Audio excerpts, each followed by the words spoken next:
মিজান যেহেতু দূরে, সেই এলাকায় হয়তো ওই রকম ওলামা নাই, সেখানে গিয়ে বুঝিয়ে নিয়ে কোন রকম বক্তব্য করিয়ে দেবো, এইরকম চেষ্টা চলছিল। গত সপ্তাহে আমার কাছে খবর আসলো, আমি তাদেরকে বললাম যে ভাই, তার উপর আমি বক্তব্য করতে যাচ্ছি এবং তার যে ভুল ত্রুটি সেগুলি আপনাদেরকে সামান্য কিছু জানিয়ে দিচ্ছি, আর অতিরিক্ত জানার জন্য ক্যাসেট আমার কাছে মজুদ রয়েছে। বিনা প্রমাণে মৌখিক কথা বলি না, একটিও কথা যাতে আল্লাহ না করে বাড়াবাড়ি কথা হয় আমাদের, তার বক্তব্য শুনবেন, এইভাবে জানিয়ে দিয়েছি।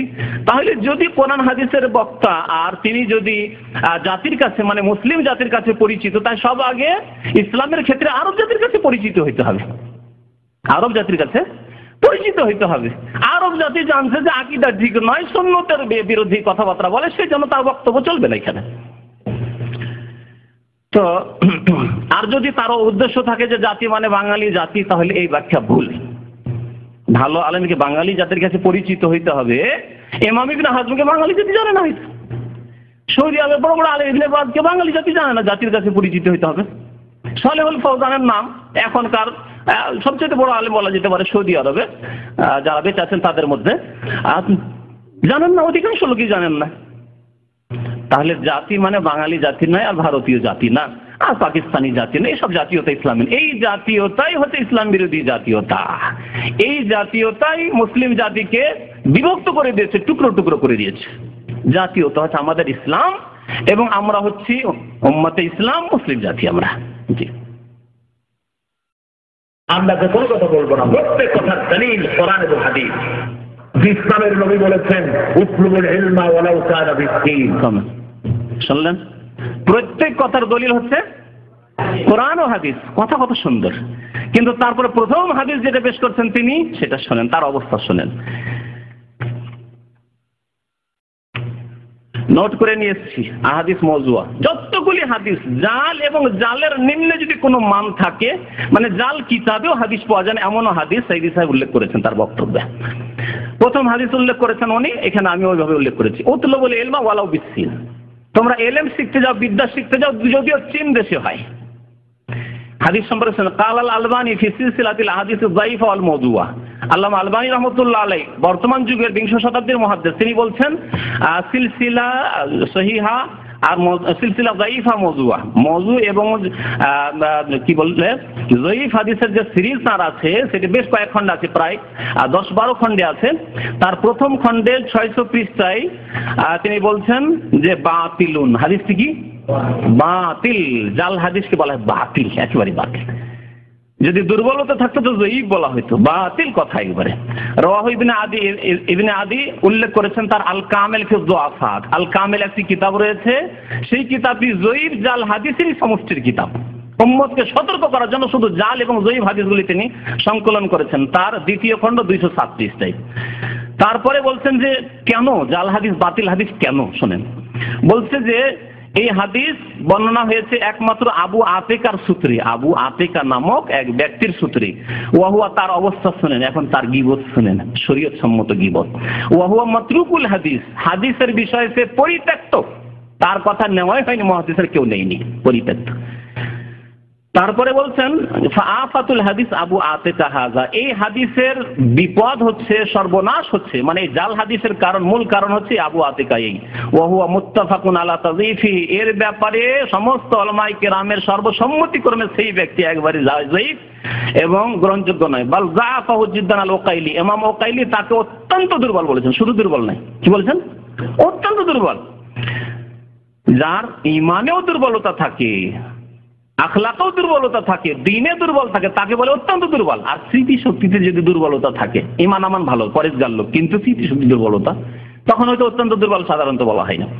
ইমাম বুখারী যিনি আমিরুল মুমিনিন, হাদিসের আমিরুল মুমিনিন পণ্ডিত, তিনি বলছেন মুনকারুল হাদিস, এই আবু আতিকাকে মুনকারুল হাদিসের ক্ষেত্রে একেবারে মুনকার, অযোগ্য।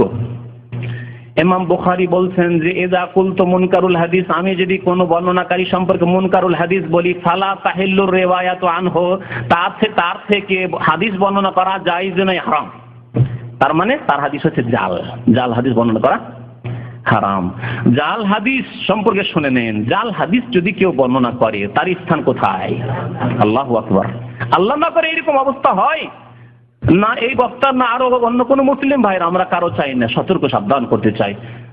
সহিহ মুসলিমের হাদিস, নবী করিম সাল্লাল্লাহু আলাইহি ওয়াসাল্লাম বলেছেন, মান কাযাবা আলাইয়া মুতাআম্মিদান ফালিয়াতাবাওয়া মাকআদাহু মিনান নার।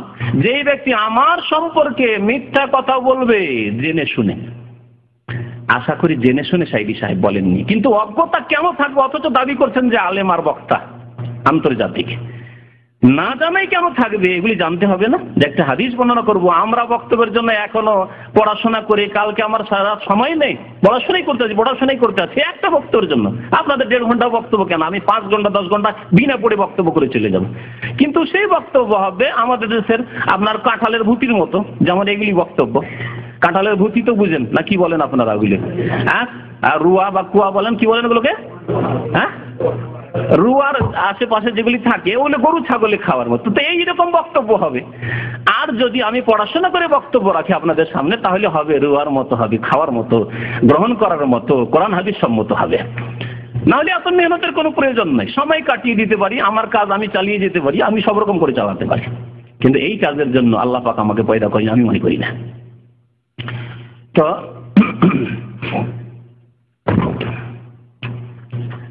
শোনাচ্ছিলাম আপনাদেরকে ওই হাদিস সম্পর্কে, মুনকারুল হাদিস।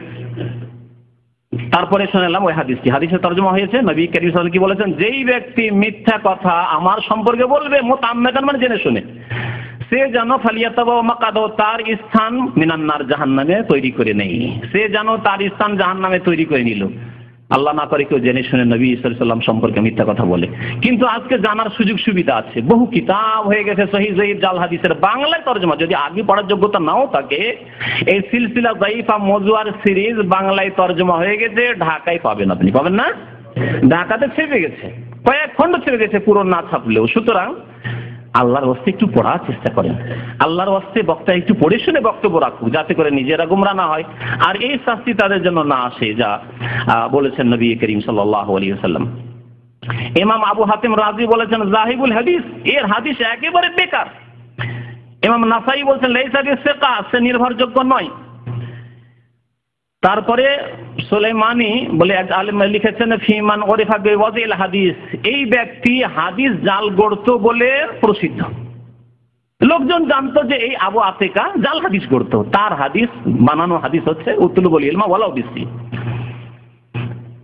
ইয়াহইয়া ইবনে মাইন রাহমাতুল্লাহি আলাইহি প্রখ্যাত আলেম, এবং ইমাম বুখারী রাহমাতুল্লাহি আলাইহি আগের দিনই, বিশেষ করে হাদিসের পণ্ডিত, সহিহ যায়িফের পণ্ডিত, তাকে যখন জিজ্ঞাসা করা হয় এই হাদিস আবু আতিকা সম্পর্কে, তিনি বললেন যে ফালাম ইয়ারিফু, একে চিনি না আমি।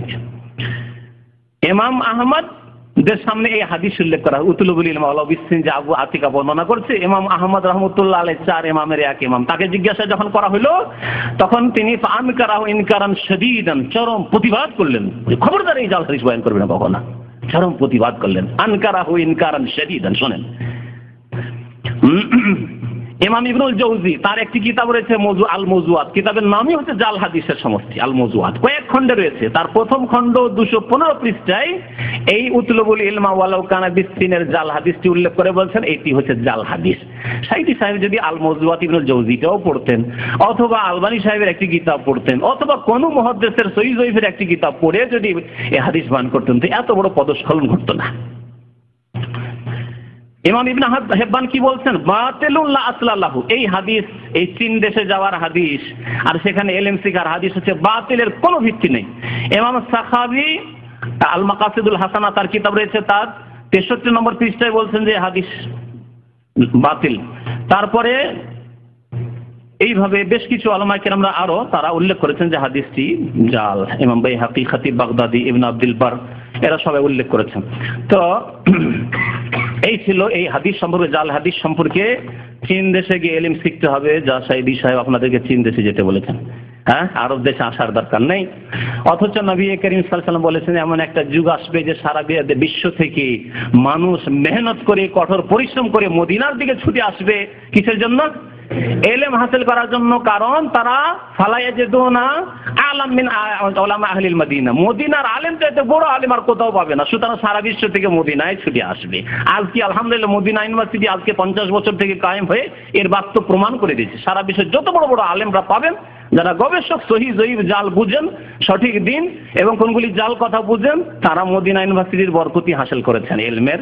চীনে হলেও আমার 5 জন বন্ধু ছিল, ক্লাসমেট ছিল চাইনার, একজন ছিল থাইল্যান্ডের, 120টি দেশের ছেলেরা ছিল। তো তার মধ্যে 4-5 জন ছিল আপনার ইন্দোনেশিয়া, মালয়েশিয়ার, কানাডার ছিল। তো সারা বিশ্বে আলহামদুলিল্লাহ সহিহ কোরআন এবং হাদিসের আলো পৌঁছে যাচ্ছে। তারপরে শোনান আর কিছু জাল হাদিস। জি, জ্ঞানার্জনের জন্য যদি চীনের মতো দ্রুততম দেশে যেতে হয় তা দাও, জ্ঞানার্জন করো। আমার নবী বলেছেন কিয়ামতের দিন জ্ঞান চর্চার কালি আর শহীদের রক্ত কিয়ামতে ওজন দেওয়া হবে আল্লাহর দরবারে। দেখা যাবে যে শহীদের রক্তের চাইতে জ্ঞান চর্চার কলমের কালির পাল্লা ভারী হয়ে গেছে। শোনেন এখন দ্বিতীয় হাদিস শুনলেন, চীন দেশে যাওয়ার হাদিস তাহলে ভুয়া হাদিস, জাল হাদিস, মিথ্যা কথা। 2 নম্বরের হাদিস হচ্ছে যে জ্ঞান চর্চা করার যে কলমের কালি আছে আর শহীদের রক্ত। সুবহানাল্লাহ, কি করে আশ্চর্য কথা! ইসলাম কি যুক্তি বিরোধী? ইসলাম যুক্তি বিরোধী নয়, অযুক্তি কথা যে একজন মানুষ জীবনটাকে কোরবানি করে দিল, স্ত্রীকে বিধবা করলো, ছেলে মেয়েদেরকে এতিম করে দিল, বাবা মা বৃদ্ধ আছে, তাদের খাওয়া দাওয়া রিজিকের রাস্তা বন্ধ হয়ে গেল, কোথা থেকে তাদের রিজিক চলবে? সেই ব্যক্তির রক্তের চাইতে কলম নিয়ে বসে আছে, এসিতে বসে লিখছে আমাদের মতো, আর এই কলমের মূল্য, হ্যাঁ, পার্লামেন্টে বসে আছে কলম নিয়ে, আর আমরা ইসলামী আইন বাস্তবায়ন করব, আর বসে আছে, আর সেই ব্যক্তির কলমের মূল্য শহীদের রক্তের চাইতে বেশি হয়ে যাবে, হযরত হামজা রাদিয়াল্লাহু তাআলার রক্তের চাইতে বেশি হয়ে যাবে। আশ্চর্য না?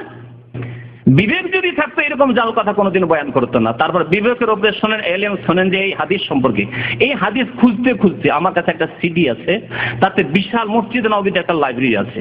যদি বাবে মসজিদি দিয়ে ঢুকেন তো একটা লাইব্রেরি আছে, পুরনো অংশটাই আমরা প্রতিদিন যখন মদিনা ইউনিভার্সিটিতে পড়তাম, ওই আসর পর মাগরিব পর ওই লাইব্রেরিতে এসে বসে পড়াশোনা করতাম।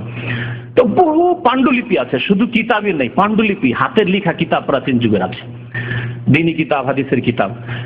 তো সেখানকার লাইব্রেরি পুরো ওই সিডির মধ্যে আছে। আরো অতিরিক্ত নতুন নতুন যে কিতাবগুলি লেখা হয়েছে, 20,000-এর বেশি কিতাব একটা সিডিতে আছে, আল মাকতাবা শামেলা। এই সিডিটা মনে হয় 10 রিয়ালেও পাওয়া যাচ্ছে কি 20 রিয়ালে পাওয়া যাচ্ছে।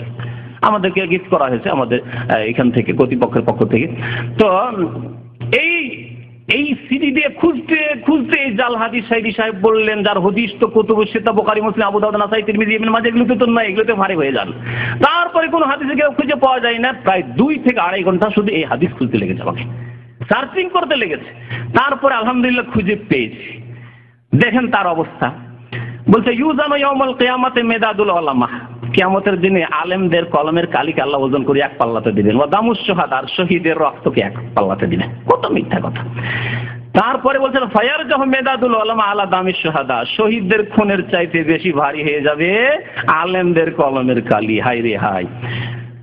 তো এই হাদিসটি সহিহ বর্ণনা করেছেন। তারপরে এই হাদিস সম্পর্কে শুনেন যে ইবনুল জৌজি আল এলাল নামক কিতাব বয়ান করেছেন, আল্লামা আলবানী রাহমাতুল্লাহ আলাইহি গবেষণা করে বলছেন মওযুউন, হাদিস হচ্ছে মিথ্যা, জাল হাদিস, ভুয়া কথা। তারপরে দেখুন, এর জন্য অতিরিক্ত যদি দেখতে হয়, সাইদি সাহেবকে দেখতে হয়, তার অনুসারীদেরকে দেখতে হয়, আর অন্য কোনো মুসলিম ভাইদেরকে দেখতে হয়, তাহলে সহিহুল জামিউস সাগীর, আল জামিউস সাগীর যে সহিহ রয়েছে, তার যায়িফুল জামিউস সাগীর, যায়িফুল জামিউস সাগীরের হাদিস নম্বর হচ্ছে 6447। জি, আর এই হাদিসটি পাবেন 3300 দুই জায়গায় রয়েছে। যে হাদিস হচ্ছে মওযু হাদিস আপনাদেরকে বলা হলো। আল্লামা আলবানী রাহমাতুল্লাহ আলাইহি সিলসিলা যায়িফা মওযুআ, যে যায়িফ এবং মওযু যে সিরিজ রয়েছে, বাংলায় অনুবাদ হয়েছে, সেই কিতাবের 7ম খণ্ডের 307 পৃষ্ঠায় লিখেছেন যে মুনকারুন, হাদিসটি একেবারে ওয়াসিনা, মুনকার।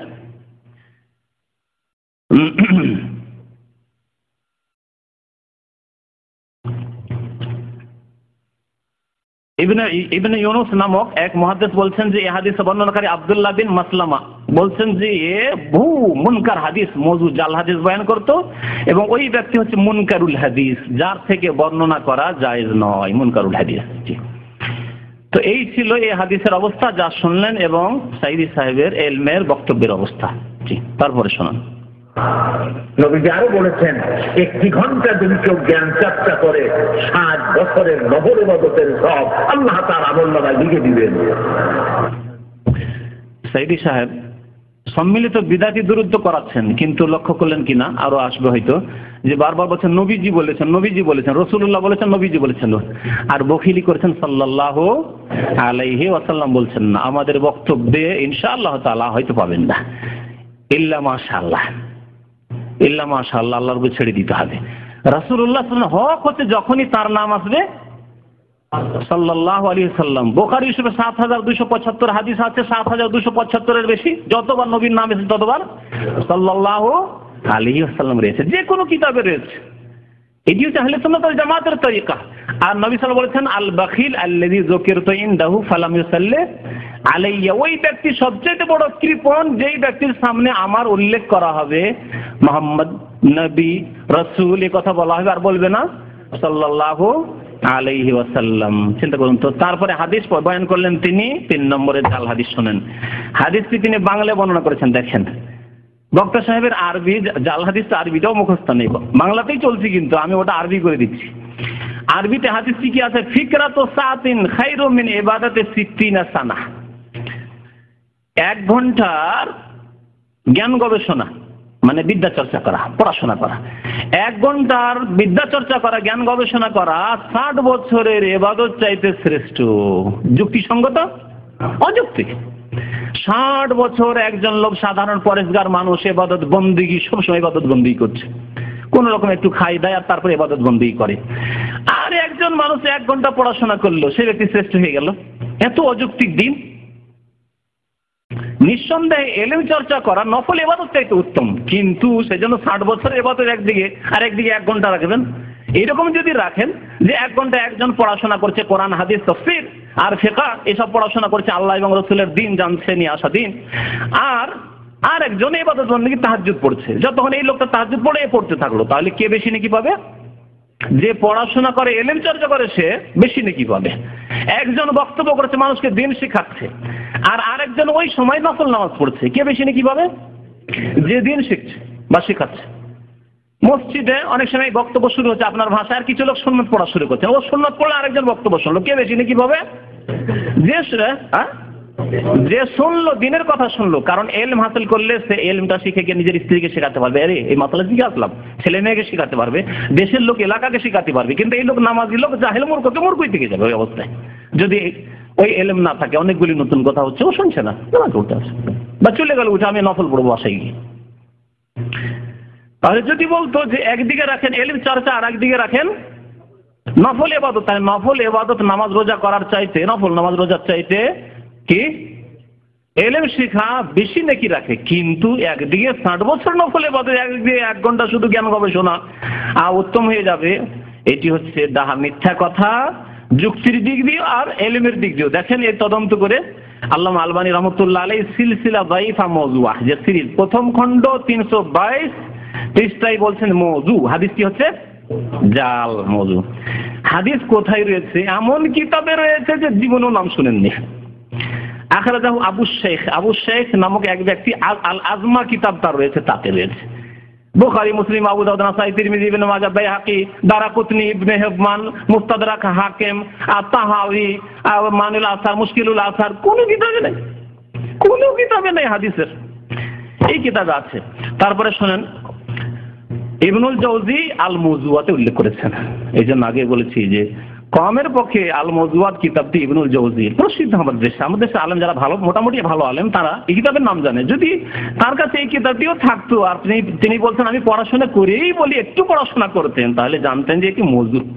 আল মওযুআত কিতাব ইবনুল জাওজির তার ৩য় খণ্ড ১৪৪ পৃষ্ঠায় রয়েছে এই জাল হাদিস। এই হাদিস সম্পর্কে ইমাম যাহাবী রাহমাতুল্লাহ আলাইহি কি বলছেন যে এর একজন বর্ণনাকারী রয়েছে সাঈদ বিন মাইসারা, বলছেন মুজলিমুল আমর, অন্ধকারে লোক রয়েছে, গুমরাহিতে রয়েছে এই লোক। এই বর্ণনাকারী অন্ধকারাচ্ছন্ন, গুমরাহিতে রয়েছে সে। ইবনে হিব্বান বলছেন, ইমাম ইবনে হিব্বান বলছেন ইয়ারবিল মওযুআত, এই লোকটি সাঈদ বিন মাইসারা যে হাদিসে বর্ণনাকারী, সে মওযু, জাল হাদিস, মিথ্যা হাদিস বর্ণনা করত। ইমাম হাকিম বলছেন যে এই ব্যক্তি আনাস থেকে মওযু, বহু মওযু জাল হাদিস বর্ণনা করেছে, শুধু একটি নয়। এইরকমই ইয়াহিয়া ইবনুল কাত্তান, ইয়াহিয়া আল কাত্তান রাহমাতুল্লাহ আলাইহি প্রখ্যাত মুহাদ্দিস এবং হাদিসের পণ্ডিত, সহিহ জয়ীফের পণ্ডিত, তিনি কাজ্জাবাহু, এই লোককে মিথ্যুক বলেছেন। দেখলেন গীবত কেমন? এই গীবত যদি তারা না করে রাখতেন তো জানতেই পারতাম যে হাদিসে জাল মিথ্যা কথা ঢুকিয়ে দেওয়া হয়েছে ইসলাম ধর্মে।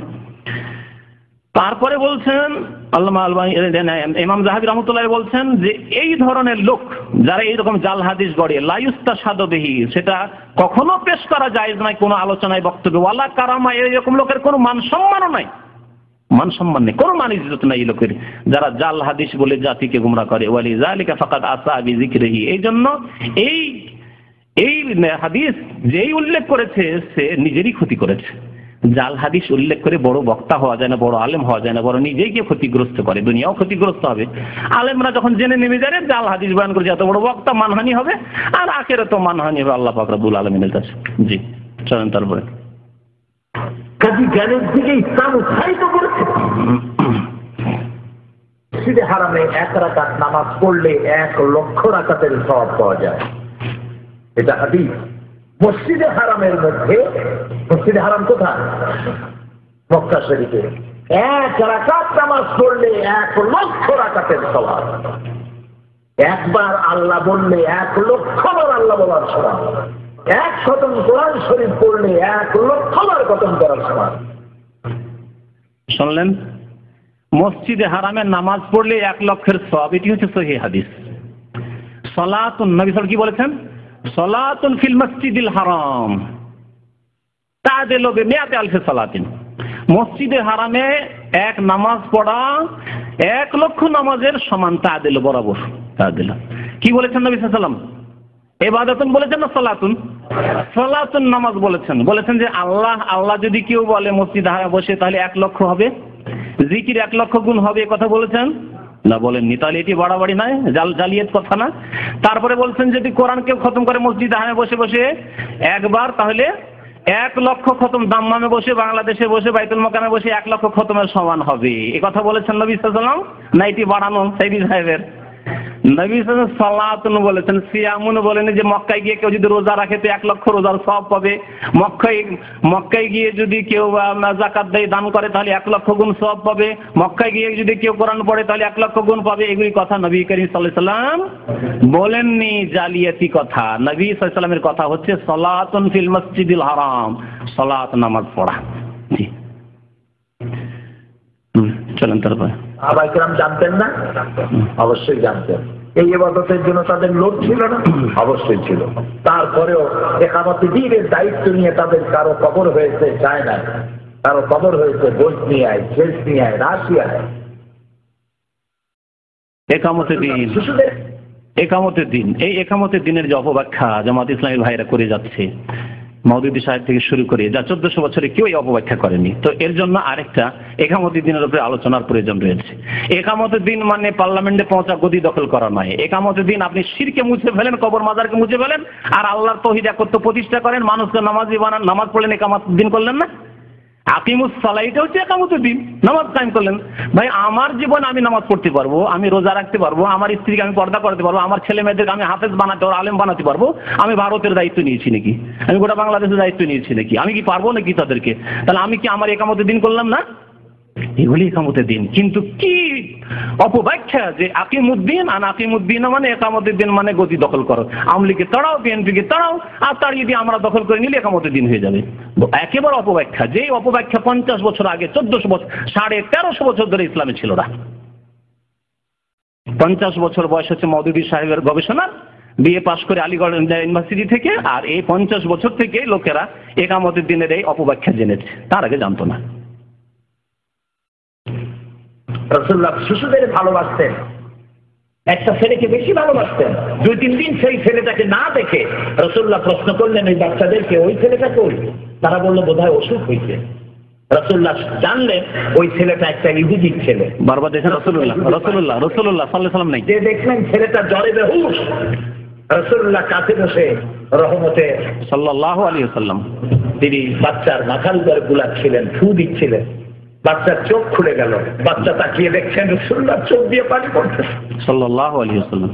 পরবর্তী সময় সে তো সুস্থ হয়ে গেলই, পরবর্তী সময় ইহুদির ছেলে মুসলমান হয়ে গেল রাসূলের ব্যবহারে। সাল্লাল্লাহু আলাইহি ওয়াসাল্লাম।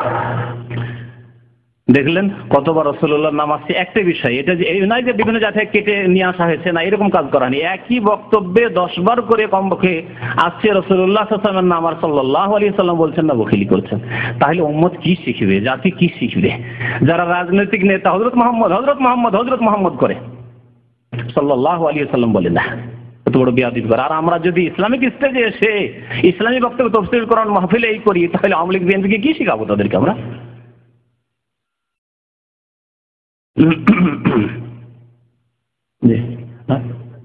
কোনটা?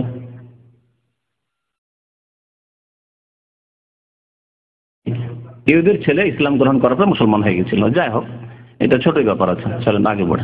মরে যাওয়ার সময় সে ইহুদি ছেলে ইসলাম গ্রহণ করেছিল, তারপরে মারা গিয়েছিল। জি, তারপরে যখন মারা গেল নবী সাল্লাল্লাহু আলাইহি ওয়াসাল্লাম বলে আলহামদুলিল্লাহিল্লাযী আনকাযাহু মিনান নার, সহিহ বুখারী হাদিস। আল্লাহর প্রশংসা যিনি এই বালকটিকে, বাচ্চাটিকে জাহান্নাম থেকে বাঁচিয়ে দিলেন, মৃত্যুর পূর্ব মুহূর্তে কলেমা পড়ার তৌফিক দিলেন। জি, তারপরে মোমেন ব্যক্তির চোখের চাহনি ইবাদত। আপনি দেখি এই দেখাটাও ইবাদত। কিরকম?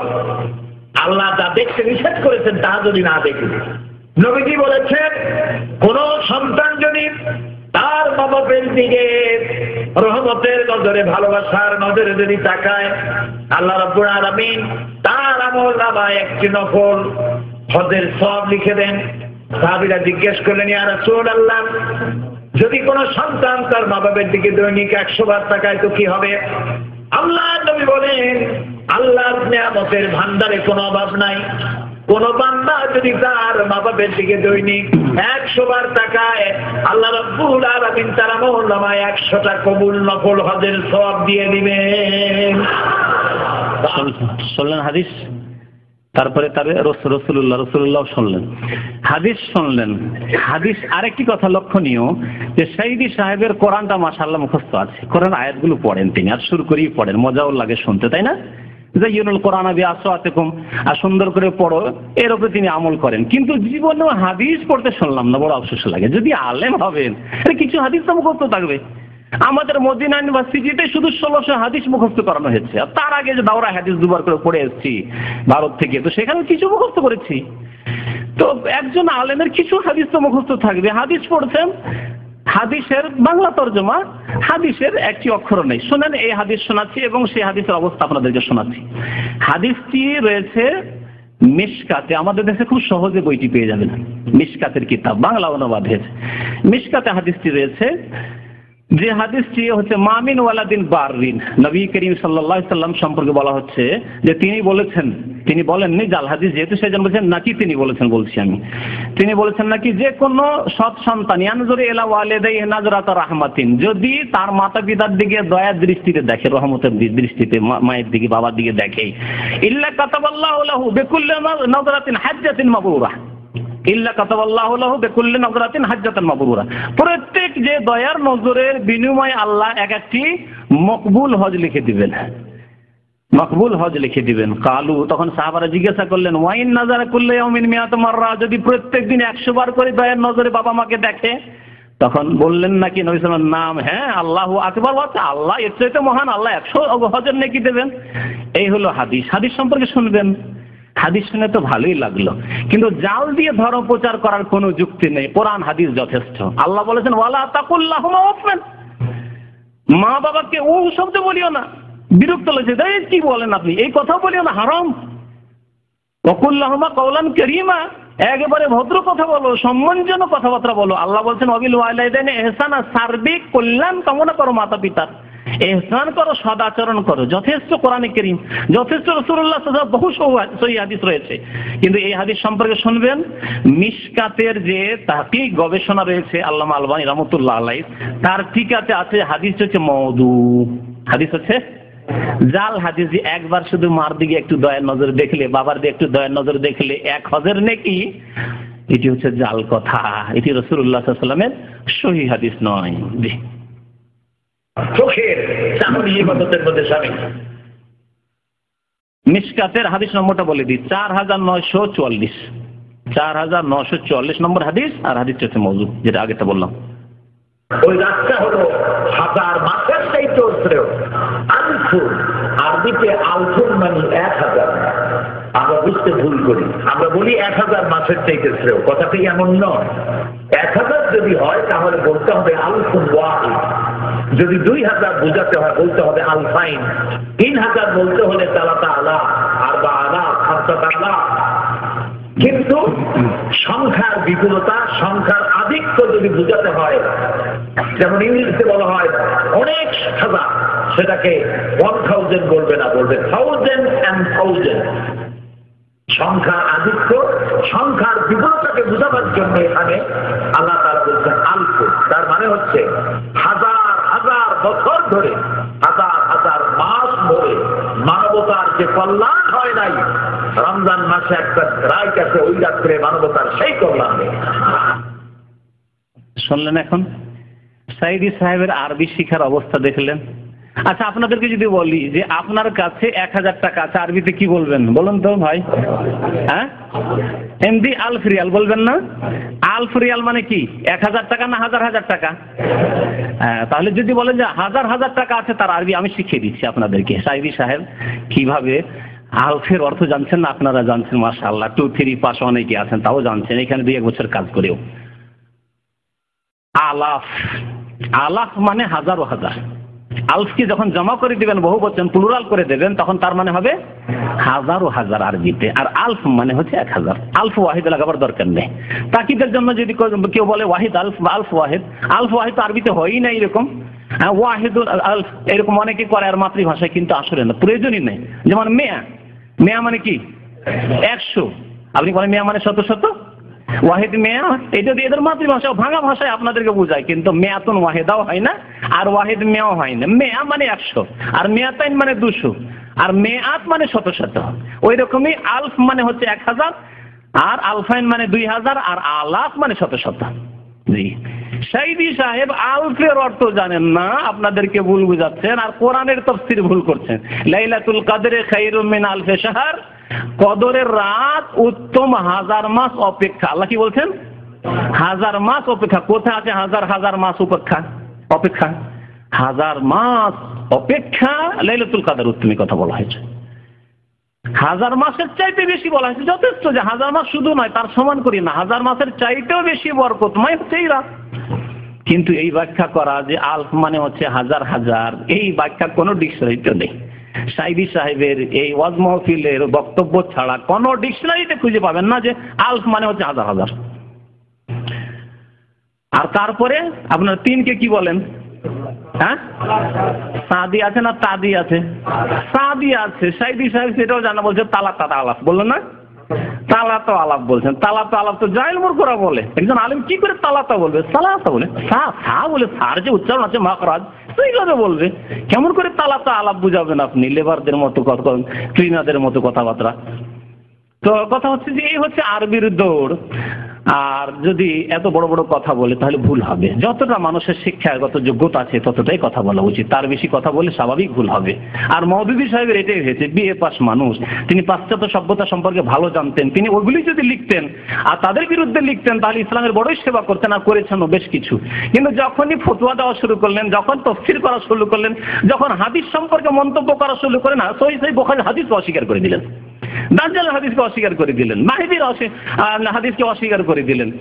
ইব্রাহিম আলাইহিস সালামের যে এই ঘটনা রয়েছে, 3টি যে মানে আসল ঘটনার বিপরীত কথা বলার হাদিস রয়েছে, বুখারী শরীফ বলছে হতেই পারে না এই হাদিস, অথচ বুখারী শরীফ রয়েছে। অসংখ্য সহিহ হাদিসে মাউদী সব অস্বীকার করলেন এই জন্য যে হাদিসের হ জানেন না, হাদিসের উপরে বক্তব্য করা শুরু করলেন, লেখা শুরু করলেন। তাফসীরের ত জানেন না, তাফসীরের উপর বড় বড় কথা লেখা শুরু করলেন। কিন্তু যখন তিনি পশ্চিমা সভ্যতার বিরুদ্ধে, ইউরোপ আমেরিকার সভ্যতা সম্পর্কে, অসারতা সম্পর্কে, বস্তুবাদ সম্পর্কে, পুঁজিবাদ সম্পর্কে তিনি লিখলেন, সেগুলি পড়েছিলেন আলিগড় ইউনিভার্সিটি, তিনি লিখতেন। সে সম্পর্কে আমি বললে হয়তো আমি দুর্বল হয়ে যাবো, কারণ আমি বলে যাই না। কিন্তু তিনি কোরআন হাদিস না জেনে যখন বেশি বেশি কথা লিখতে শুরু করেছেন, বড়ই ভুল করে গেছেন তিনি।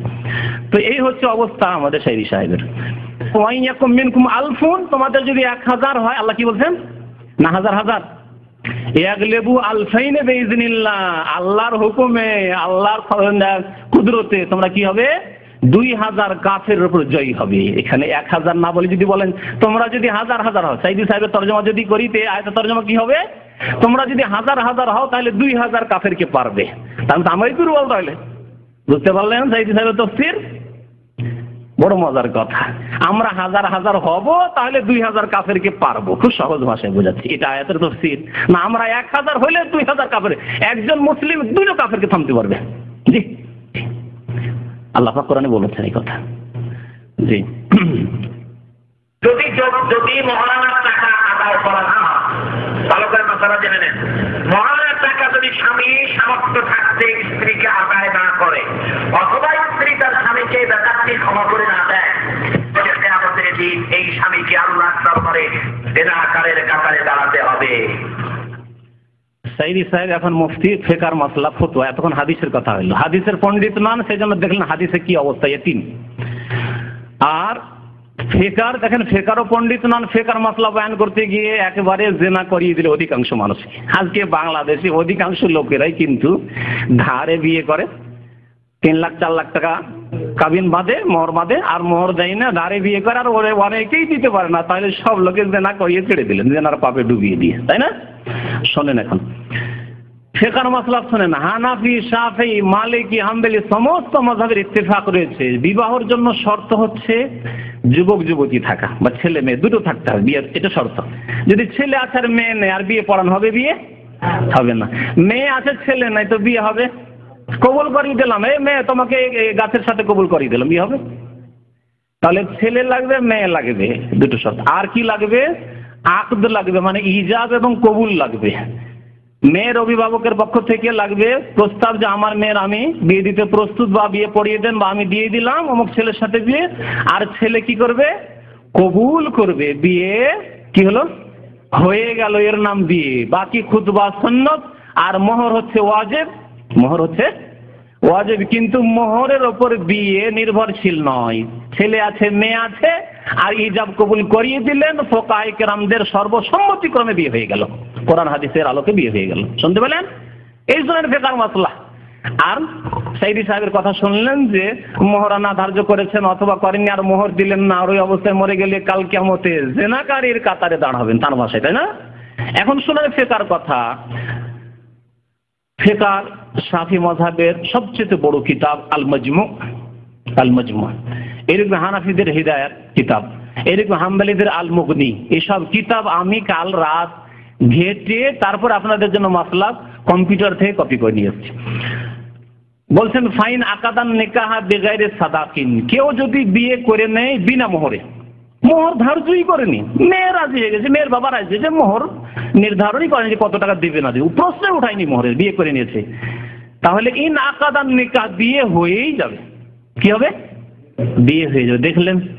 তাহলে যদি সাইদি সাহেবের মতো যদি বলেন যে বিনা মোহরে যদি হয় তাহলে জেনা হবে, তাহলে আর বিয়ে হয়? বিয়ে হয় না তাহলে বিনা মোহরে। তারপরে আল্লাহর এই আয়াত পেশ করছেন ফিকর কিতাব, লা জুনাহা আলাইকুম ইন তাল্লাকতুমুন নিসা, আল্লাহ বলেন তোমাদের কোনো গুনাহ হবে না তোমরা বিবিদেরকে তালাক দিলে, মালাম তামাসসুহুন্না, যতক্ষণ স্পর্শ না করে। যদি স্পর্শ না করে তালাক দিয়ে দাও, আও তাফরিজুনাহুন্না ফারিজা, অথবা তাদের জন্য মোহর ধার্যই করনি, কোনো গুনাহ নেই তালাক দিলে। তাহলে বোঝা গেল যে তালাক দেওয়ার আগে কি হইতে হবে? বিয়ে হইতে হবে। মোহর ধার্য করেননি, আর যদি তালাক দেন গুনাহ নেই, তালাকের প্রয়োজন হচ্ছে তালাক দিয়ে দিলেন। তাহলে যখন তালাক দেওয়ার কথা আল্লাহ উল্লেখ করেছেন, তালাকের আগে কি হয়েছে? বিয়ে হয়েছে না? অপরের মেয়েকে তালাক দিচ্ছেন? বিয়ে হয়েছে। ওয়ামাত্তিউহুন্না আলাল মুসিই কাদরুহু ওয়া আলাল মুকতারি কাদরুহু। তারপরে বলছেন লেখক ফিকর কিতাব, ফাসবাতা তালাকা মিন গায়রি ফারজিন, বিনা মোহরে তালাককে আল্লাহ প্রমাণ করেন। তালাক লা ইয়াকাউ ইল্লা ফি নিকাহিন সাহিহ, তালাক তখনই হবে যখন সহিহ নিকাহ, সহিহ শুদ্ধ নিকাহ হবে, বিয়ে হবে। তারপরে আল মাজমুর 16 খণ্ড 201 পৃষ্ঠা বলছেন, লিআন্না সাদাকা লাইসা বিশারতিন ফিন নিকাহে, বিবাহতে মোহর কোনো শর্ত নাই যে তার উপর নির্ভরশীল, বিয়ে না, বিয়ে হয়ে যাবে কিন্তু মোহর ফরজ ওয়াজিব হয়ে আছে, মোহর দিতে হবে, না হলে গুনাহগার হবে। কিন্তু সেই ব্যক্তি যেন অপর কোনো মহিলার সাথে জেনা করলে সে যেন জেনাকারীর কাতারে দাঁড়াবে, একেবারে ডাহা, মিথ্যা কথা, জাল কথা, ফিকার নামে ডাহা, ভুল কথা। আল্লাহ পাক যেন আমাদেরকে বুঝার তৌফিক দান করেন। বাকি কথা এর মানে এই না যে আপনারা বেমানি করেন না, এই ঋণ পরিশোধ অবশ্যই করতে হবে। কারণ নবী করিম সাল্লাল্লাহু আলাইহি ওয়াসাল্লাম বলেছেন, আপনি যদি আল্লাহর রাস্তায় শহীদ হন, জুমার মসজিদে আমি হাদিস শুনিয়ে এলাম, শহীদ হন আর আপনার উপর ঋণ থাকে, আপনার স্ত্রীর মোহরানা ঋণ আছে, তাহলে আপনার গুনাহ মাফ ঋণের গুনাহ মাফ হবে না। আপনি জান্নাতে যেতে পারবেন না, সব কাজ করে নামাজ রোজা হজ যাকাত নফল ইবাদত বন্দেগী তাহাজ্জুদ সবই করেছেন, স্ত্রীর মোহরানা দিয়ে যাননি, অথবা যদি একেবারে অপারগ দিতে পারছেন না, জমিও নেই, টাকাও নেই, পয়সা নেই, মত হয়ে যাচ্ছে, স্ত্রী যদি মাফ না করে তাহলে জান্নাতে যেতে পারবেন না। ইউগফারু লিশ-শাহীদি কুল্লু যামবিন ইল্লা আদ-দাইন, শহীদের সমস্ত গুনাহ আল্লাহ মাফ করবেন, কিন্তু ঋণের গুনাহ মাফ করবেন না। তাই ঋণ অবশ্যই দিতে হবে, কিন্তু যদি কেউ না দেয় বা না দিতে পারে সেজন্য সে জেনাকার হল। আচ্ছা, জেনাকারই যদি হয় তাহলে তার বাচ্চাগুলি যে জন্মালো, যে মোহর দেয়নি তার বাচ্চাগুলি জন্মালো, কি বলবেন? সাইদি সাহেবের বক্তব্য হিসাবে জারজ সন্তান হয়, কিন্তু কোরআন হাদিস শেখার আলোকে সেগুলি জারজ সন্তান নয়, সেগুলি হালাল সন্তান, কারণ সে বিয়ে শাদী করেছে। জি হ্যাঁ, জি জি সব পাবে। যখন জায়েজ সন্তান হবে তখন যা কিছু শরীয়তের বিধান রয়েছে তা প্রযোজ্য হবে। ছেড়ে দেবো একটা, ঠিক আছে। বহু আসামি এখানে থাকতে পারে, বহুত আসামি এরকম থাকতে পারে যারা মহারানার টাকা বউকে আদায় করে না। একসঙ্গে 3 তালাক দেওয়া যায় না, অবশ্য দিয়ে ফেলতে হয়ে যাবে, দিয়ে ফেললে হয়ে যাবে, কিন্তু এই তালাক দেওয়া হবে না। তালাক দেওয়ার সিস্টেম হচ্ছে তালাক কথায় কথায় দেওয়া যাবে না। আল্লাহর কাছে 2টা হালাল জঘন্য, 2টা হালাল আল্লাহর কাছে কি বোঝেন না কথা, জঘন্য নিকৃষ্ট। একটা হলো ভিক্ষাবৃত্তি, আর একটা কি তালাক। তালাক দিলে বড় আল্লাহ কাঁদতে পারে বৈশা।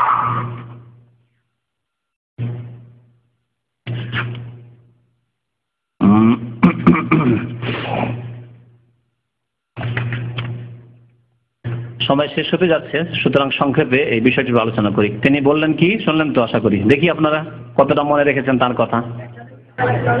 একসাথে 3 তালাক দেওয়া হারাম, এই ফতোয়ায় ইত্তেফাক ইজমা রয়েছে। হানাফি, শাফি, মালিকি, হাম্বলি সবাই বলছেন 3 তালাক একসাথে দেওয়া হারাম। আমরা হিদায়া পড়েছি, ওয়াকায়া পড়েছি, তাতে রয়েছে যে তালাকে বিদি আল মুহাররাম হচ্ছে 3 তালাক, তালাক সালাসে ওয়াহিদা, একবারে 3 তালাক দেওয়া। কিন্তু মাযহাবগুলিতে কি হয়ে যাবে, তালাক দিলে হয়ে যাবে। নবী করিম সাল্লাল্লাহু আলাইহি ওয়াসাল্লামের সহিহ সুন্নাত কি ছিল, মুসলিমের হাদিস রয়েছে, এই মুসলিমে বলছেন সাহাবায়ে কেরামরা যে কানা তালাকু আলা আহদি রাসূলুল্লাহ সাল্লাল্লাহু আলাইহি ওয়াসাল্লাম ওয়া আবী বকরিন ওয়া সাদরাম মিন খিলাফাতি ওমর তালাকু সালাসে ওয়াহিদা। হাদিস পড়লাম সহিহ মুসলিম থেকে। আমি হাদিস বাংলা ইল্লা মাশাআল্লাহ শুধু বাংলা বয়ান করবে এই অভ্যাস নেই, হয় মুখস্থ আছে না হলে নোট করে নিয়ে আসুন, যাতে করে আপনার ঈমান ইয়াকিন এবং হাওয়ালা রয়েছে যে কোন কিতাব আছে।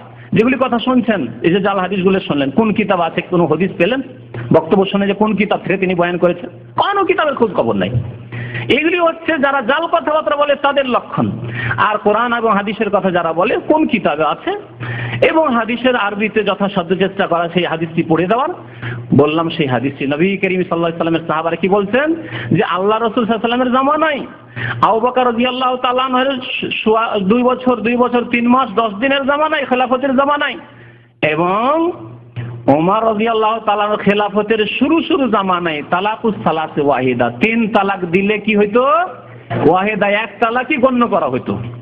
তারপর ওমর রাদিয়াল্লাহু তাআলা আনহু দেখলেন যে কিছু লোকেরা বড় বদমাইশি করা শুরু করেছে, বাড়াবাড়ি করা শুরু করেছে, একসাথে 3 শুধু নয় 10, 20, 50 তালাক, তালাক অনেকে 100 তালাক দেয়, মনে করে যে আমি খুব বাহাদুরি করলাম। হ্যাঁ, 3 তালাক দিলে আমাদের বাঙালি সমাজের, ভারতীয় সমাজের বিদাত মনে করে খুব বাহাদুরি করেছে, আর তোকে আসতে দেবো না, রাস্তাই বন্ধ করে দিয়েছি।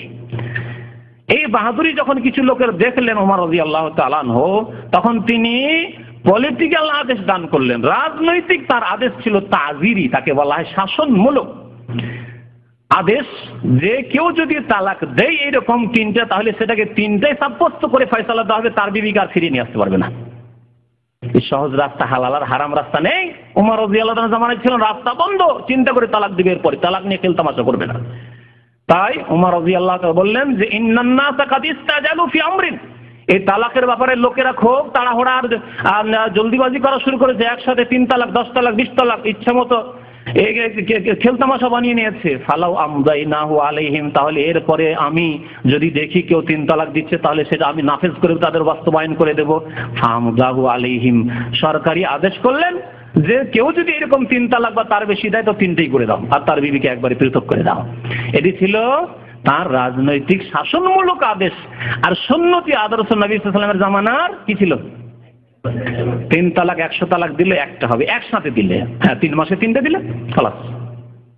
তিনবারে জীবনে, তিনবারে 10 বছর 20 বছর পর পর 70 বছর বয়সে মরার একদিন আগে বা ওই মরার সময় যদি একটা দিয়ে দেয় ওটাও শেষ, তার আগে দুটো হয়ে আছেও সেই দিনই শেষ। এক মজলিসে 3 তালাক দিলে একটি হবে, এটি আল্লাহ নবীর জামানায় ছিল সাল্লাল্লাহু আলাইহি ওয়াসাল্লাম, সাহাবায়ে কেরামের জামানায় আবু বকর সিদ্দিক এর প্রথম খলিফা রাশিদের জামানায় ছিল এবং ওমর রাদিয়াল্লাহু তাআলা আনহুর প্রথম জামানায় ছিল। এই জন্য বেশ কিছু গবেষক ওলামারা, বিশেষ করে ভারত উপমহাদেশে আহলে হাদিস ওলামায়ে কেরামরা এবং ইমাম আহমদ বিন হাম্বল রাহমাতুল্লাহ আলাইহি একটি উক্তি রয়েছে, দুটি উক্তি। ইমাম ইবনে তাইমিয়া রাহমাতুল্লাহ আলাইহি, তার ছাত্র ইমাম ইবনুল কাইয়্যিম রাহমাতুল্লাহ আলাইহি, তারা বলেছেন 3 তালাক এক মজলিসে দিলে একটি গণ্য হবে, যাতে স্বামী স্ত্রীর স্বার্থকে খেয়াল রাখা হয়। ভুল করে ফেলেছে শয়তানি করে, কিন্তু তার একসাথে 3টি দিয়ে রাস্তা বন্ধ হয়ে যাচ্ছে, ছেলে মেয়েরা আছে, পরে আফসোস করছে রাস্তা খুঁজে পাচ্ছে না, তখন হারাম জেনা রাস্তা, হিল্লার রাস্তা নিচ্ছে বিদআতপন্থীরা। যে হিল্লা সম্পর্কে ইনশাআল্লাহ সময় থাকলে আগামী সপ্তাহে আলোচনা করা হবে। আর তারপরে তালাক সম্পর্কে, তালাকের হুকুম সম্পর্কে তিনি বলতে গিয়ে বলেছেন যে তালাক হচ্ছে নিকৃষ্ট হালাল। কি বলেছেন?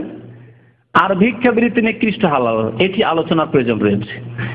ভিক্ষাবৃত্তি নিকৃষ্ট হালাল এরকম কথা হাদিসে নেই। আছে যে আলিয়াদুল ওলিয়া খায়রুম মিনাল ইয়াদিস সুফলা, হাদিস শুনেন আরবিতে। নবী সাল্লাল্লাহু আলাইহি ওয়াসাল্লাম বলেছেন ওপরের হাত নিচের হাত চাইতে উত্তম, মানে যে দিতে পারে সেই ব্যক্তি উত্তম, তাহলে যে নেই সেটা উত্তম হাত নাই। আপনি অভাবী হয়েছেন, মজবুরিতে নিচ্ছেন, সেটি আলাদা কথা, কিন্তু দেওয়ার চেষ্টা করেন, আপনি নেওয়ার চেষ্টা করেন না, মানুষের কাছে দেওয়ার চেষ্টা করেন, উৎসাহিত করেছেন। নিকৃষ্ট হালাল বলা হয়নি। প্রয়োজনের তাগিদে ভিক্ষা করলে কোনো দোষ নেই, প্রয়োজনের তাগিদে যদি জরুরি থাকে কারো। তারপরে তালাকের ব্যাপারটি, তালাক নিকৃষ্ট হালাল, এই হাদিসটি শোনায় আপনাদেরকে, এই হাদিস তো সহি নয়, এই হাদিসও সহি নয়, আপনাদেরকে শোনায়।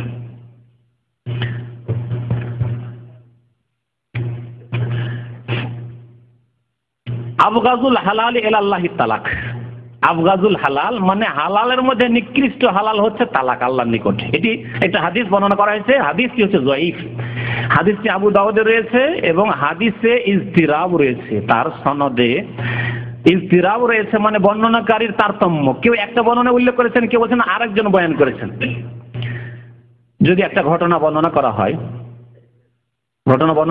আর বলা হয় যে শিকতে মারামারি একটা ঘটনা হয়েছে, একজন বলল, আর আরেকজন বলছেন না শিকতে মারামারি ঘটনা হয়নি, শিকতে ওই যাদের একামা ছিল না তাদেরকে ধরে নেওয়া হয়েছে, যারা ব্লু ফিল্ম বিক্রি করে তাদেরকে ধরে নিয়ে গেছে। তাহলে সন্দিহান হবেন না যে ঘটনা একটাই, আবার এরকম 2 রকম কথা, তাহলে ডিস্টার্ব আছে কথায়, কোনটা সত্য বলা যায় না। তো ইজতিরাব একে বলা হয়। তো এই হাদিসে ইজতিরাব রয়েছে, উলামায়ে কেরাম হাদিসটিকে জাল বলেননি কিন্তু জয়ীফ বলেছেন। সুতরাং তালাক যে নিকৃষ্ট হালাল এই কথাটি সাব্যস্ত নয়। নিকৃষ্ট হালাল হলে সাহাবায়ে কেরামরা কি করে তালাক দিতে পারে? তারা নিকৃষ্ট কাজ করেছেন। বহু সাহাবায়ে কেরাম প্রয়োজনে তালাক দিয়েছেন। এমনকি নবী করিম সাল্লাল্লাহু আলাইহি ওয়াসাল্লামের জীবনে সাব্যস্ত যে হাফসা রাদিয়াল্লাহু তাআলা আনহাকে নবী করিম সাল্লাল্লাহু আলাইহি ওয়াসাল্লাম তালাক দিয়েছেন, তারপরে ফেরত নিয়েছেন, রাজাত করেছেন, সেই হাদিস রয়েছে। নবী সাল্লাল্লাহু আলাইহি ওয়াসাল্লাম আবগাজুল হালাল করেছেন, নিকৃষ্ট কাজ। আল্লামা নাসির আলবানী রহমতুল্লাহ আলাইহি সনদ সম্পর্কে এই জয়ীফের কথা বর্ণনা করার পরে এই যুক্তিও পেশ করেছেন যে আল্লাহ নবী নিকৃষ্ট কাজ করবেন, সাহাবায়ে কেরাম অনেকে তালাক দিয়ে তারা নিকৃষ্ট কাজ করেছেন। সুতরাং এই হাদিস সাব্যস্ত নয়, ভিত্তিহীন জয়ীফ হাদিস, যা প্রমাণিত হলো না সেটি বর্ণনা করা ঠিক নয়। আর একটি হাদিস তিনি এখানে বর্ণনা করেছেন, সেটি একেবারে জাল। বাংলায় তিনি উল্লেখ করেছেন যে তোমরা দেখো কি করিও না, তালাক দিও না, তালাক দিলে আল্লাহর আরশ কেঁপে ওঠে। হাদিসটি আরবিতে শোনাচ্ছি। বলছেন, মিথ্যুক বলছেন নবীর নামে সাল্লাল্লাহু আলাইহি ওয়াসাল্লাম, তাজাওয়াজু, তোমরা বিয়ে করো, ওয়ালা তুতাল্লিকু, কিন্তু তালাক দিও না। এই জাল হাদিসের কেউ যদি আমল করে আর বাড়ি গিয়ে দেখছে তার স্ত্রীর পাশে কেউ শুয়ে আছে, কি করবে সে? বিয়ে করো কিন্তু তালাক দিও না, মানে এমার্জেন্সি গেট নাই, ঘরে ঢুকে গেছো খালাস, এখানে আত্মহত্যা করে মরো, না যা হবে তাই হও, বাঁচার কোনো উপায় নেই। কি হবে বলুন? তালাক হচ্ছে এমার্জেন্সি গেট। স্ত্রী কারোর সাথে ব্যভিচার করছে, নামাজ পড়াতে পারলাম না, মাজার ছাড়াতে পারলাম না, কবর সেজদা করবে, কবর সন্তান চাইতে যাবে, সেই বিবিকে রাখা যায়? হারাম। তাহলে যদি রাখা যায় নয়, হারাম হয়, তাহলে তালাক দেওয়া কি ফরজ নয়, জরুরি নয়? বেনামাজি বিবিকে রাখবেন, মুশরিকা বিবিকে রাখবেন, আল্লাহ বলছেন হুররিমা যালিকা আলাল মুমিনিন, সূরা নূরে আল্লাহ বলেছেন। জিনাকার বিবিকে রাখবেন, আল্লাহ বলছেন হুররিমা যালিকা আলাল মুমিনিন। মুমিন মুসলিম আযানি লা ইয়ানকিহু ইল্লা যানিয়াতান আও মুশরিকাতান ওয়া যানিয়াতু লা ইয়ানকিহুহা ইল্লা যানিন আও মুশরিক ওয়া হুররিমা যালিকা আলাল মুমিনিন। আয়াত আল্লাহ পাকের সূরা নূরের। তাহলে এই ক্ষেত্রে কি করবেন যদি সাইদি সাহেবের হেদায়েতের উপর আমল করেন যে তালাক দিলে আল্লাহর আরশ কেঁপে ওঠে? ভাইরা আমার, এই ওয়াজ যদি শোনেন তাহলে আপনার বিবি যদি জিনা করে তালাক দিতে পারছেন না আপনি, কারণ আল্লাহর আরশ কেঁপে উঠবে। বিবি নামাজ পড়েন না, তালাক দিতে পারবেন না আপনি, আল্লাহর আরশ কেঁপে উঠবে। বিবি শিরিক করছে, কবর মাজার পূজা করছে, 8 মাস পড়েন নারী, তারপরে তালাক দিতে পারবেন না আপনি, কারণ আল্লাহর আরশ কেঁপে উঠবে। এটা দিন?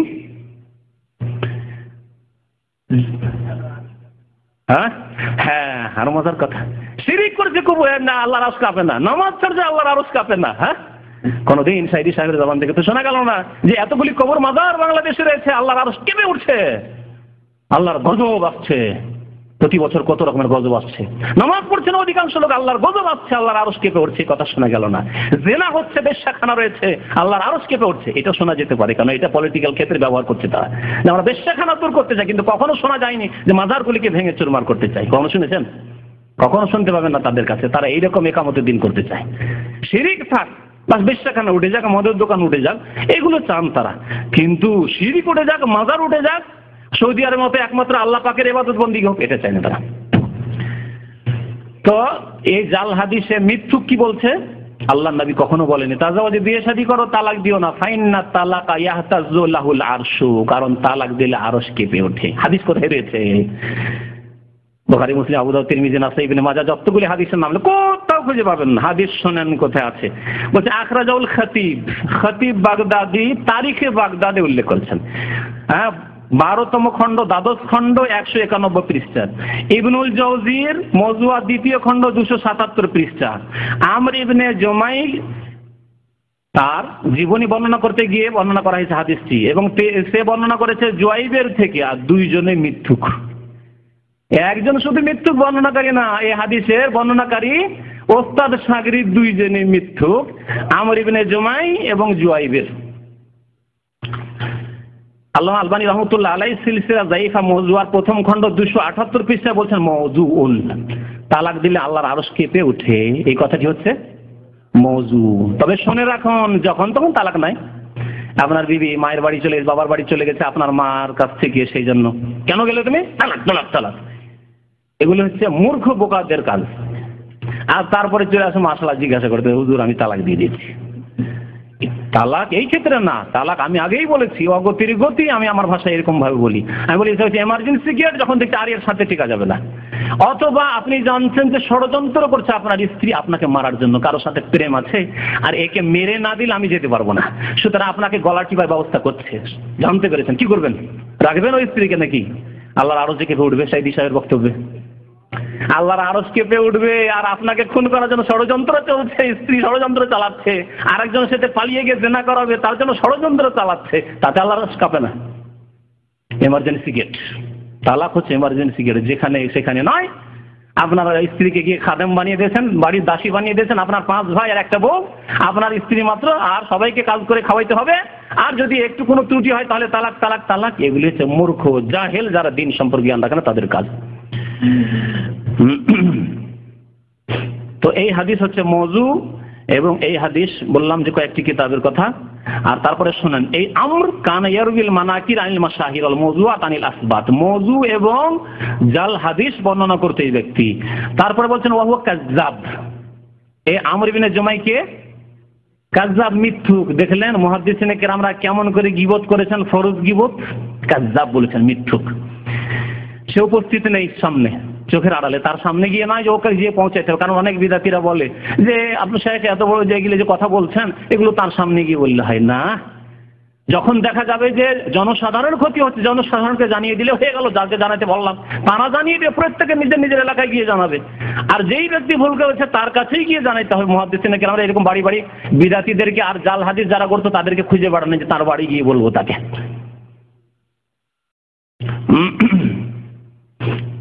তারপরে জুয়াইদের সম্পর্কে শুনেন, যায়িফুন জিদ্দান, অত্যন্ত দুর্বল। ইবনুল জাওজি বলেছেন যে এর হাদিস শুদ্ধ নয়, ইমাম সাগানি তার একটি কিতাব রয়েছে জাল হাদিসের কিতাব, তিনি তার আল মওজুআত কিতাবে এই হাদিসটি উল্লেখ করেছেন যে তালাক দিলে আল্লাহর আরশ কেঁপে ওঠে। তারপরে আল্লামা নাসিরুদ্দিন আলবানী বলছেন কাইফা লা ইয়াকুন হাযাল হাদিস মওজুআন, এই হাদিসটি জাল হবে না তো আর হবেই কি? ওয়াকাদ তাল্লাকা জামাআতুম মিনাস সালাফ, অনেক সালাফে সালেহিনরা তালাক দিয়েছেন, অনেক উলামায়ে কিরামরা তালাক দিয়েছেন, সাহাবায়ে কিরাম, তাবেঈনদের যেমন তাবেঈনের জামানায়। তারপরে বল সাহহা, বরং সহিহ হাদিস রয়েছে আন্নান নবী সাল্লাল্লাহু আলাইহি ওয়াসাল্লাম তাল্লাকা যাওজাতু হাফসা বিনতে উমর রাদিয়াল্লাহু তাআলা আনহার মেয়ে হাফসা রাদিয়াল্লাহু তাআলা আনহাকে নবী করিম সাল্লাল্লাহু আলাইহি ওয়াসাল্লাম তালাক দিয়েছেন এবং রাজাত করেছেন। তাহলে কি আল্লাহর আরশ কেঁপে উঠেছিল? যেদিন রাসূলুল্লাহ সাল্লাল্লাহু আলাইহি ওয়াসাল্লাম তালাক দিয়ে আল্লাহর আরশ কেঁপে উঠেছিল? ভিতরের ব্যাপার, আভ্যন্তরীণ ব্যাপার, যে কোনো কারণে হোক। অনেক সময় এই জন্য ওলামারা বলেছেন আরেকটি মাসলা, যে কোনো কাজীকে, জজকে জিজ্ঞাসা করা জায়েজ নয় যে তুমি তোমার, বা কোনো আলেমকে জিজ্ঞাসা করা জায়েজ নয় যে তুমি তোমার স্ত্রী কেন তালাক দিলে। হতে পারে গোপনীয় ব্যাপার, যেটা প্রকাশ করতে চায় না, মানহানি হবে। যদি বলে আমার স্ত্রীর মধ্যে এইরকম চরিত্র, তাহলে লোকজনে জানবে। কেন জানবে কাজী আমার স্ত্রী আমি আমার জন্য অচল রাখতে পারছি না, আমি তালাক দিলাম। তারপরে ওই মহিলা সম্পর্কে যদি কাজী জেনে যায়, জজ জেনে যায়, তাহলে হতে পারে দেশের লোক জেনে যাবে, মেয়ে ওই মহিলা তালাক দেওয়ার পর বিয়ে হবে না। গোপনীয়তা রক্ষা করা জরুরি। সুতরাং কেউ যদি কারো স্ত্রীকে তালাক দেয়, সে সম্পর্কে জিজ্ঞাসাবাদ করা, বাবা মায়ের তুমি কেন তালাক দেবে, অনেক গোপনীয় কথা থাকতে পারে, এত খুঁটিনাটি জিজ্ঞাসা করা জায়েজ নয়। যদি দিনদার লোক হয়, আল্লাহকে ভয় করে, তাহলে কখনো জুলুম করবে না স্ত্রীর উপর। এমার্জেন্সি গেট দিয়ে সে বেরিয়েছে, অগতির গতি পারছে না, তখনই তালাক দিয়েছে সে। তো আশা করি এতটাই যথেষ্ট। আল্লাহ পাক যেন আমাদেরকে বুঝার তৌফিক দান করেন, আল্লাহ পাক আমাদের গুনাহ খাতা মাফ করে দেন, আমাদেরকে নেক আমলের তৌফিক দান করেন, আমাদের সংশোধন করার তৌফিক দান করেন। আবার আমার বক্তব্যের শেষখানে বলছি, কারো উপর আক্রোশ নাই। কখনো হয়তো কথা বলতে বলতে গিয়ে আওয়াজ উঁচা হয়, তার মানে এই না যে কোনো আক্রোশে বলছি, বরং ইসলাহের উদ্দেশ্যে বলছি, সংশোধনের উদ্দেশ্যে বলছি। আর প্রথম আল্লাহ পাক আমাকে নিজের সংশোধনের তৌফিক দান করেন, তারপরে আপনাদের সংশোধনের তৌফিক দান করেন। আমাদের যে বক্তা সাহেব সম্পর্কে আলোচনা করলাম, তার সংশোধনে আল্লাহ পাক তাকে তৌফিক দান করেন। আল্লাহ পাক সমস্ত মুসলিম ভাইদেরকে সব এক হয়ে দিনের খেদমতের তৌফিক দান করেন।